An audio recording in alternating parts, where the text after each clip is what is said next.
Đây siết na lung ngay chát bu kim lo Ki pa nuôi na giống chăm kim lâu lục lại ni khô giống riêng phai mây băng ki tol mang lối gì ta ba coi Krista tay lâu ấy hót ya bel ding dang lâu đi lấy xiết na hay e belu hi te con sona ti ba coi Krista tay lâu ấy hót ya bel ding dang lâu đi lấy xiết na hay e belu hi te con sona ti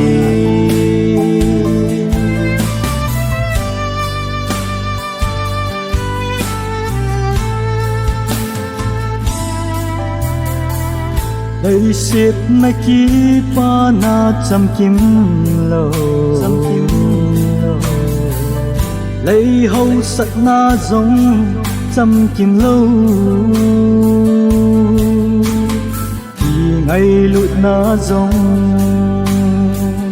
ba trong khát ba bằng những một lời gì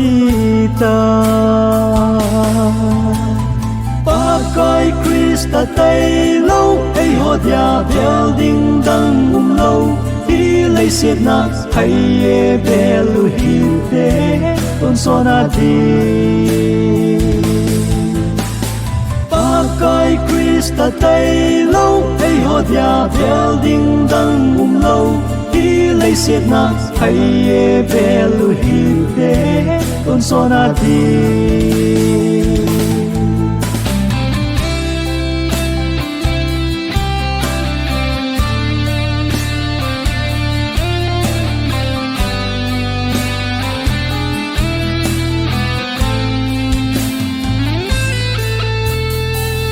Ban khu pi mi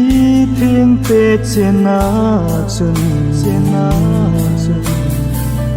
Ei gen thei na ho ta lâu Tôn sot ti pa nan Lei gim na ho Nun sun na kin em se ding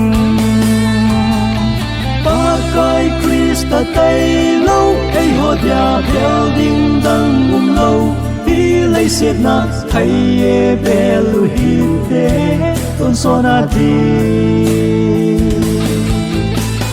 ba coi Krista tay lâu ấy hót ya bel ding dang lâu đi lấy xiết na hay e belu hi te con sona ti Aye belu hi te ton sona di Aye belu hi te ton sona di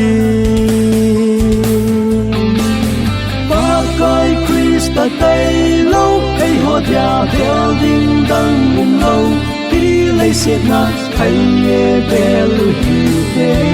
ton sona di